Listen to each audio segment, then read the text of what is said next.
and podcasts. Talk Central Phoenix. And now back for more Chips in Salsa. Well, sir, while I may not agree with what you say, I'll defend to the death your right to say it.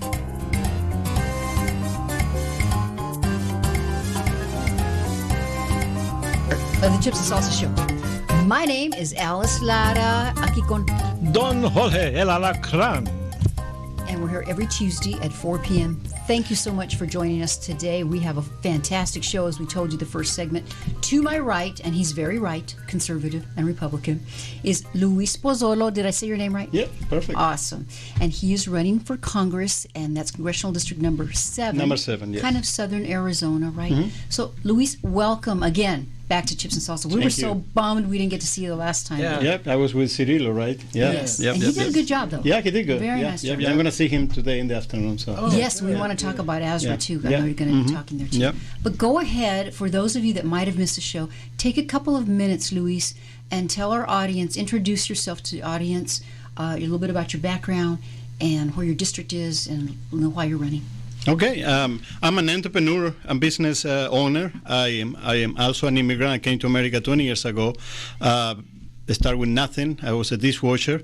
I have been living the American dream in the last 20 years. I became a citizen 10 years ago, followed the process, became a citizen through the legal process. And now, you know, when I became a citizen, I got a lot of good rights to live in this amazing country, but now I feel the call for the responsibilities. My responsibility is to, you know, do something about what is happening in this country, and I think we can bring prosperity and common sense to Congressional District 7, where we have a guy who's been running who, for the last 20 years, making Southern Arizona poorer and poorer. Every time he runs, is worse. So I'm running. I'm not a politician. I don't need the money. I don't need the job. I'm doing this because I really want to bring prosperity to my people in the district.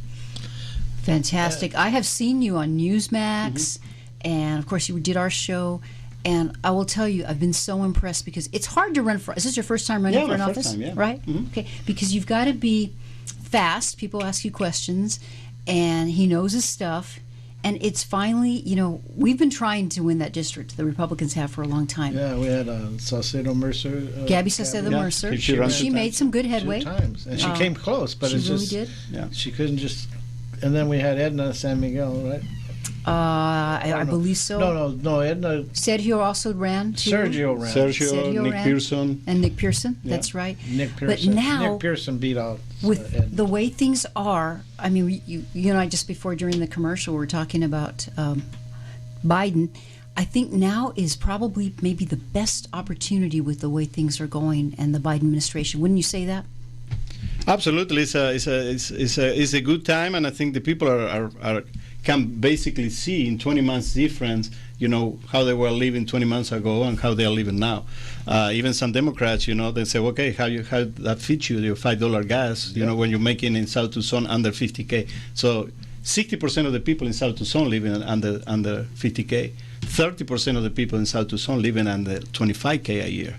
So for that people, fill out the tank is very hard. So when they call Republican races, I have a guy who was telling me, oh, your race is being a Republican, you're a redneck running, you know, it's a Democrat, Hispanic guy telling me that. And I said, look, how $2 gas is racist, you know, when $2 gas is good for Asians and blacks and Hispanics and white people. So when the tide goes up, raise all the boats. And what has Grijalva done for them? Exactly, absolutely nothing other than keep them in EBT and food stamps, and you know, taking the opportunities away. And you know, if you look into that, you have 104,000 18 to 25 years old, you know, young generation coming in there. You know, 20% of the people living in South Tucson and are under 25, 18 Is to that 25. right? Yeah. And there's a lot of nepotism there because he put his family running organizations all around Tucson, and you know, he puts them in important offices like the county recorder, the judge's offices, where he controls that because you're part of the family, la familia, the Grijalva familia. Even though you might not be a relative of him, he puts you in that office. You owe him. So we gotta stop that. Yeah. This is how to stop. And with a new face, a new person that's willing to come in and change that, this, you know, I wish you a lot of luck. Thank you. Luis Pozzolo. So one, of course, a very, very big concern for us Republicans and Latinos who are legally in this country is what's happening down at the border. Do you follow Oscar El Blue? Yes. You know what I'm talking about? Okay, so he's a great reporter. If any of you don't out there, look him up on Facebook or YouTube. He tells you like it is. And it's really affected, especially where you are. Kind of give where your district is now, and then give us an update on border news there. Oh, wow, yeah. So my district covers 82% of the border from Arizona. Arizona border, 82%. All the port of entries are in Congressional District 7. 420 miles of border from Yuma. All the port of entries. Yeah. Wow. Now, before we didn't have that because now they add the Cochise, so Billsby and Douglas, and now you have all the port of entries. So 82% of the Arizona border, is in Congressional District 7. And, you have a guy who is open border. He doesn't even want to seal the border for drugs coming through. He walk away from that question when he's asked about, are you willing to stop fentanyl coming and killing 300 people a day in America? No, he doesn't want to do that. And some people gave him that nickname, the cartel congressman. I don't know the relationship with the cartel exists or not, but what doing nothing is helping the cartels. Yeah. And that's money. If I'm a cartel person, a drug king, I'll put money on somebody's campaign and keep pouring it in if it's going to help me pass that fentanyl or that fentanyl. Yeah, it's hard to pronounce it. If that politician is going to turn an eye to my drug dealing and stuff and make it easier for me, hell yeah, I'll put $1 million or $500,000 into his campaign. You do it through secret ways, but I see that. I mean, he controls Grijalva. I mean, I'll say it right now. I think he does control Grijalva. Absolutely. Luis, Congressman Grijalva has been there how long? 20 years. For 20 years. 20 years, yeah. On Congress. Before that, he was in a school district. Before that, he was a board of supervisor. Raul Grijalva never broke a sweat in his life. He doesn't know about work. And that's what we always talk. We need to have people with vision and who understand. For example, you have all the port of entries. You need business people who understand trade to be able to increase, the trade with Mexico and Central America, and both ways. You can bring distributors coming from California that are willing to come. They pay lower taxes, lower gas prices. Labor is cheaper in Arizona. Mining. Think about 74% of the copper the America use come from our district. And Grijalva has been fighting mining for, every excuse he finds, and he's the chairman of Natural Resources. So, this is a national problem. So, if you're talking about building electric cars, like Biden's talking, where the copper is going to come from, you need 500 pounds of copper to build an electric car. So that copper should become lithium. They block all the lithium extraction in our district. So China can mine it instead of us. Okay. Yeah, they can, and absolutely, and we cannot. Wow. So the trade, we have a $90 billion deficit trade every month. Wow. And we should not be doing that. What we're doing is exporting, the works that should be for Americans into other countries. You're sitting here buying, where our people are going to work. We need to increase industry, and we need to increase, trading and the mining. Between trading and mining, you can bring this district back. And it's a very poor. There are small towns over there that are fading. I was in Salsa last week, and this is worse than Juarez. You go to Douglas, it's fading. It's another town in Cochise County that is dying. There's so much room. That's terrible. Nogales. All the businesses are closed. That's terrible. And there's so much room for growth in the Tucson area and away from Tucson. And it's like, he's a poor leadership. I mean. Does he ever answer those types of questions? No. Because he's on the natural resources. I mean, how ironic, isn't that? It's kind of silly, really. But he's never held accountable, I've never seen him in a press conference. Nope. Are you going to debate him? Are you going to try to debate him? Hopefully he can debate us, and I challenge him right now. He can debate in English and Spanish. I always tell people he's Mexican, and my research tells me he's native. He's not a Mexican, so he's not Hispanic, but he wants to debate English or Spanish or both of them. I'm willing to debate. It would be nice if Hispanic people can listen to Raul Grijalva debating in Spanish, because he got that problem that sometimes in Spanish he says one thing and in English different thing. Mm-hmm. So I want people to listen to him in Spanish too. Let's debate. Raul, I'm here. You can call anytime. I'm going to be there for you. You heard it now on the Chips and Salsa Show. Congressional CD7 candidate Luis Pozzolo is calling to debate That's right. Congressman There's a challenge Raul on the Grijalva. Now, okay, did I catch you right? Did you say he may not be Mexican, he may be Native American? Yeah, he's Yaqui. Yeah. Yeah, But Raul he's- is Yaqui. he's, And you it's know- okay, it's 4.9. Yeah, that's fine. But Be what you he's are. Yaqui when he's with the Yaqui. He's Mexican when he's with the Mexicans, and that's something, I'm Latino, I was born in South America. I'm not even Mexican. I was born in South America. But before all that, I'm an American, by Right. choice. I decided to be an Right. American. I'm proud of my citizenship. I love my flag and my country. And Raul is a person who really, if you start looking into him, how he started in politics, he was Aslan. Raul in the 70s was Aslan. So he wants to send all the European people back to Europe. So that's Raul. Elitist, El yeah. I think they're the movimiento superior race. estudiantil chicano de Aslan. Aslan. Mecha. You're familiar with that. Mecha is famous over there. He's backing Mecha up 100%. Because when I was in Mecha, we had heard about Raul, So Raul Grijalva. I like that you're bringing all these things up about him because basically these guys never get exposed, and that's a problem. Us Republicans, we're not loudmouths enough. Now, granted, also there aren't a lot of formats that we can get our message out, but that's what I love about watching you on TV. And when I see you just boom, boom, get those facts out there. Yeah, people should ask, for example, what happened in 2004. They delete all the files. You cannot find them on the website. But, Raul was very close with Code Pink. I don't know if you know what Code Pink is. Code Pink? Code Pink. So Code Pink is an organization here that treat our veterans and our soldiers as international terrorists. That's what they said our soldiers are. So Raul wrote diplomatic letter for Code Pink people to go with $600,000 into Fallujah, Iraq, to give the money to the terrorists. Oh my God. So he was one of the 4 people. He was a senator from California. Raul was one of the people who wrote diplomatic letter to help these people get into Iraq with $600,000 cash that later was used to kill our soldiers. So that's Raul Grijalva. He should be, criminally indicted for that. But you look into him, it's nothing there. You try to find out things. You cannot find anything. But you have access to that information? Yeah. If somebody comes, they can tell you? Okay. Oh, yeah. Well, we've just touched the surface, ladies and gentlemen, okay? And I'm not afraid to say ladies and gentlemen, chipsters, chipsteras, muchachos, muchachas. Go to American Thinker, you will find everything there. Because a lot of this Facebook stuff, they say, well, we fact-checked. Yeah, fact-check the real facts. Yep. Absolutely. And we're going to have to come right back because it's time for a commercial. We'll do more fact-checking. And when we come back, we're going to be talking to Preston Romero, our millennial muchacho from California. Good. George and I, excuse me, your name is? Don Jorge. Alice Lara.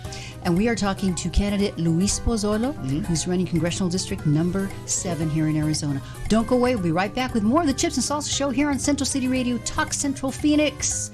We're walking on some more. The Valley's home for podcasts. Talk Central Phoenix. Get the app on iTunes or Google Play.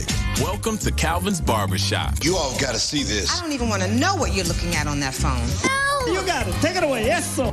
And it is time again we're back with the Chips and Salsa Show. Sorry, we get so excited during the commercial.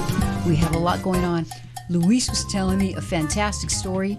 And after we do this segment with Preston, maybe even while we're doing it, we will tell you. So you stay tuned, please. I'm Alice Lara. You are? Don Jorge. We're talking to Luis Pozzolo, who is running for Congressional District number 7 against Congressman Raul Grijalva.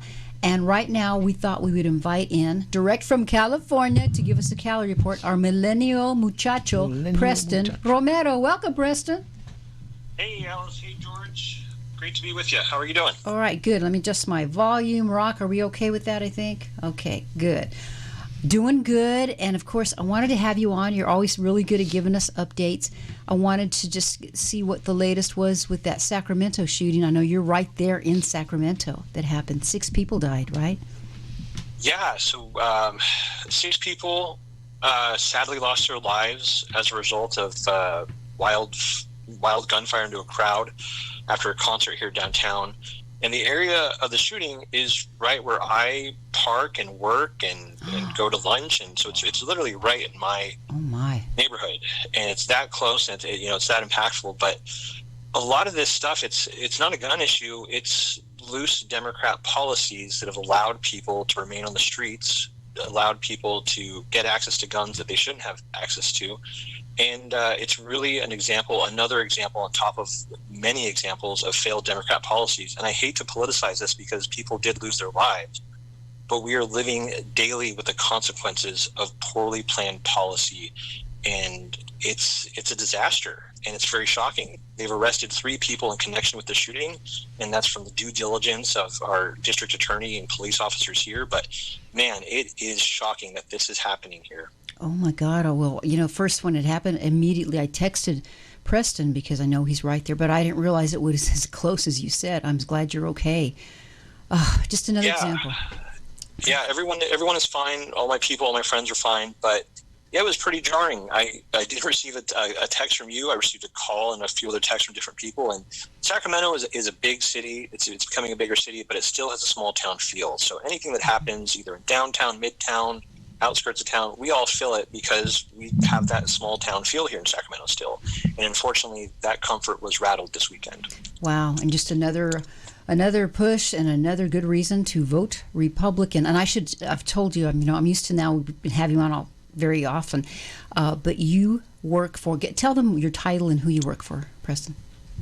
Oh, so I'm here just as a political insider. I'm the outsider's insider, you could say. There you go. I just kind of analyze policy and review kind of the stuff that's happening here, and I'm always happy to report back to my friends here at the Chips and Salsa show. And really showing your listeners in Arizona and across the country what's happening here in California, because if we don't stop it here, unfortunately, it's coming to you and it's coming to your doorsteps. That's right, and that's why we wanted to have you on while we're talking to Luis Pozzolo, because, of course, his district is going to touch California just about right there on the border.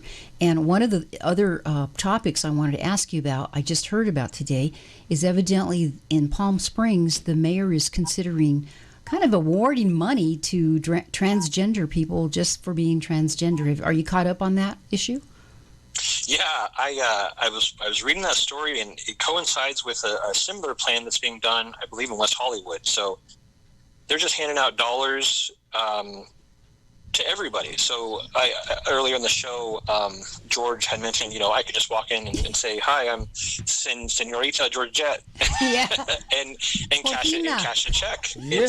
It's getting that crazy here. Well, and I want Luis to weigh in on here because he was sharing what actually is already happening in South America. Yeah, I was born in Uruguay, South America, and that's exactly what happened probably 5 years ago. They get the pension to be transgenders. The operations, goes by the state pay for the operation, the taxpayer pay basically for the operations. And there were some bills presented over there that were minors. The government can take the custody away from the parents, and the kid wants to have the operation and be another gender, they can do that. So it's absolutely crazy, and that is happening. I always tell people here in America, I've been saying that for 10 years. Everything that is going to happen here in 10, 15 years already happened in South America. It's a testing lab for these things. You have a window into the future, don't you? Yeah. Yeah. You've got to heed the warning. That's terrible. Yep. So I didn't even know about that. I had no idea, because you always tend to think, I still think of South America as being pretty conservative, even though maybe the government isn't, but evidently that's not the case. 15, 20 years ago that changed. It's when I came here. And basically all the countries in Latin America became socialist. You see the disaster, so you see Venezuela, Uruguay, Argentina. Brazil now, Bolsonaro is trying to take it back, but Brazil was a rich country, a beautiful country, and they make a disaster with that country too. So Lula, sad. Yeah, and corruption. Oh, so sad. Yeah. Okay, Preston, you said you had another story also to update us on.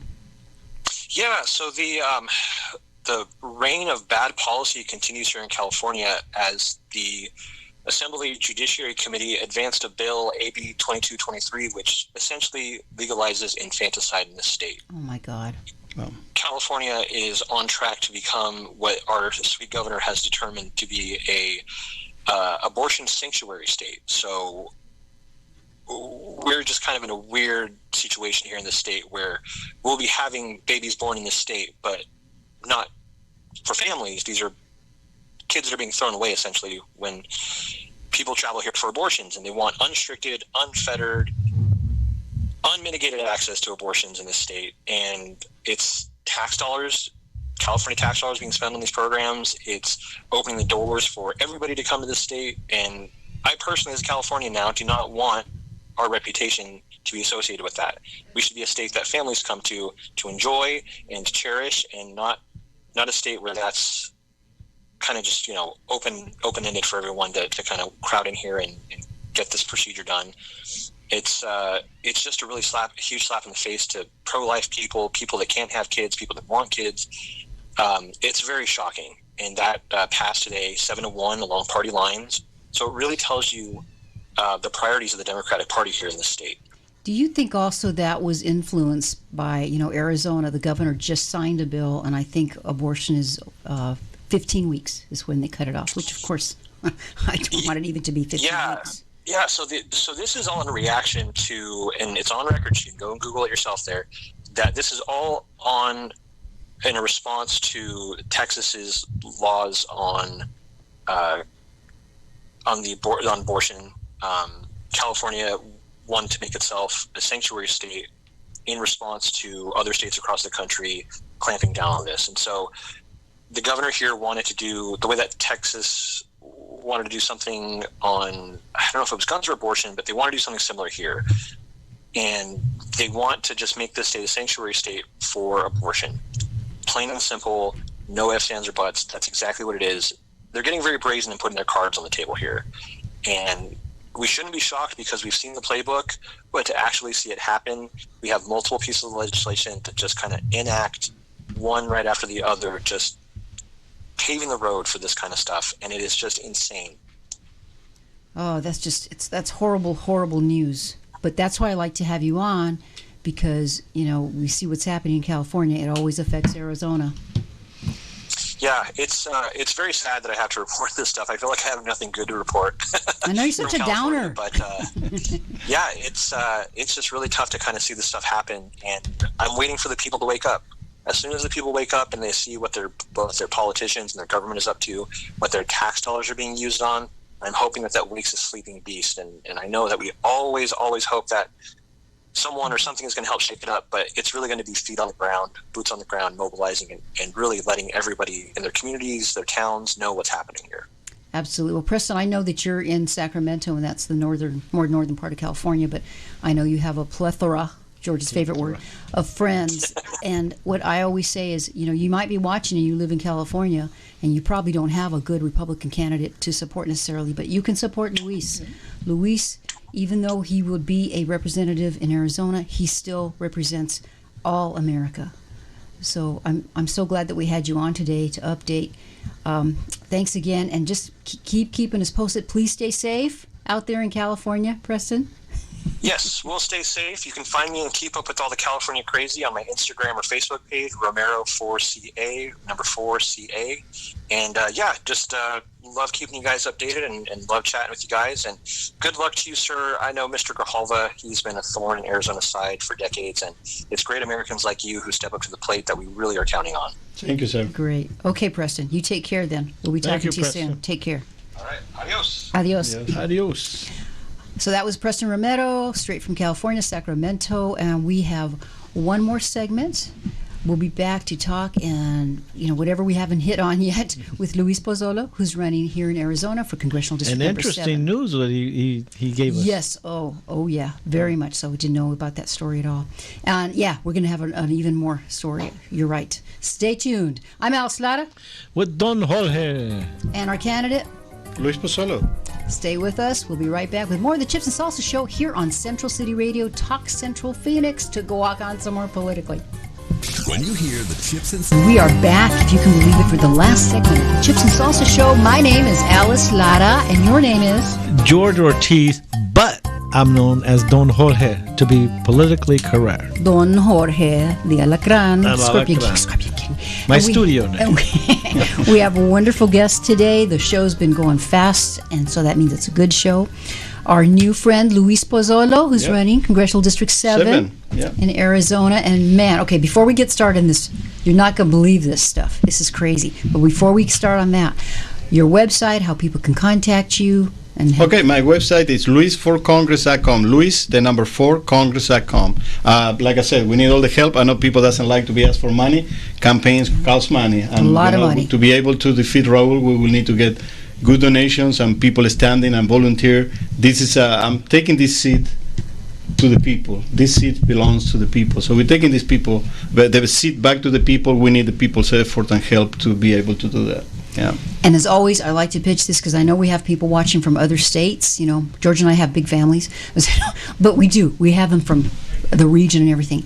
If you think you want to send Luis a few bucks, please do so. You can support good candidates. Even if you have $10, $50, it all helps. It buys a sign. It buys some business cards.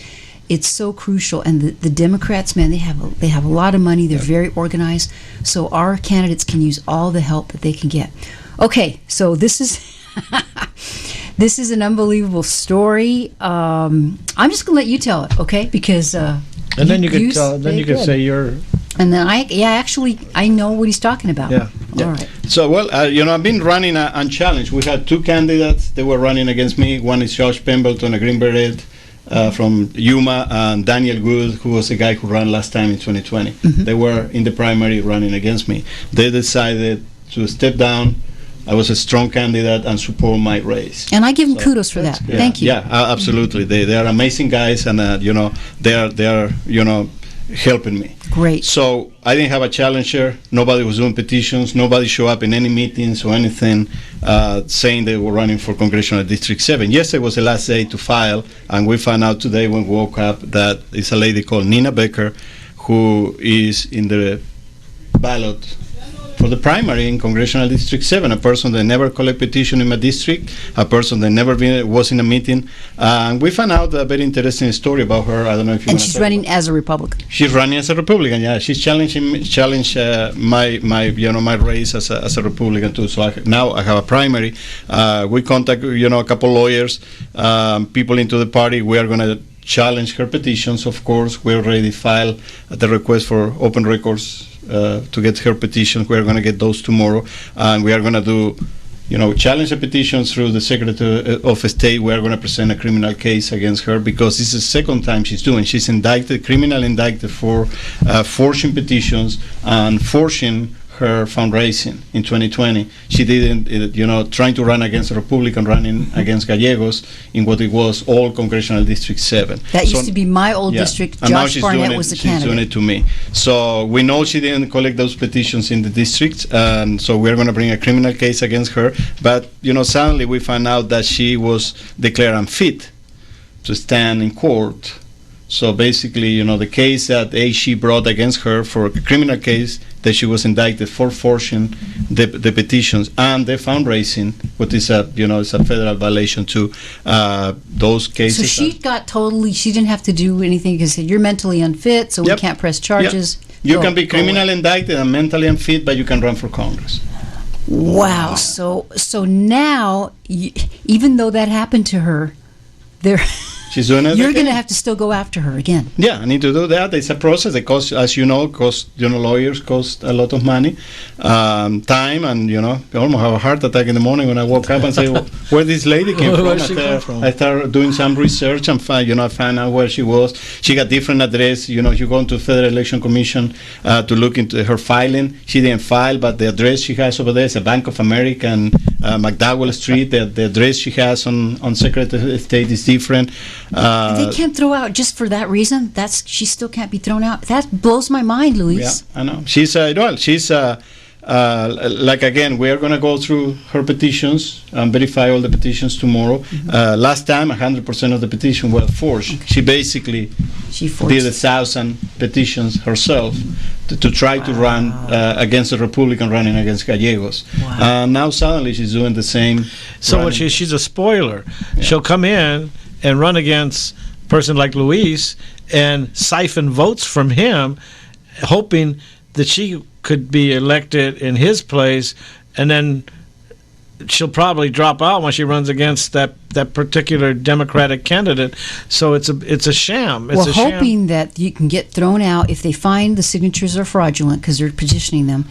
They're challenging them. You can do that. I'm going to quickly tell my little story. Do you think that's okay? Yes, I'm sure. Yeah. So I used to be our District 7. That was our district. Yeah.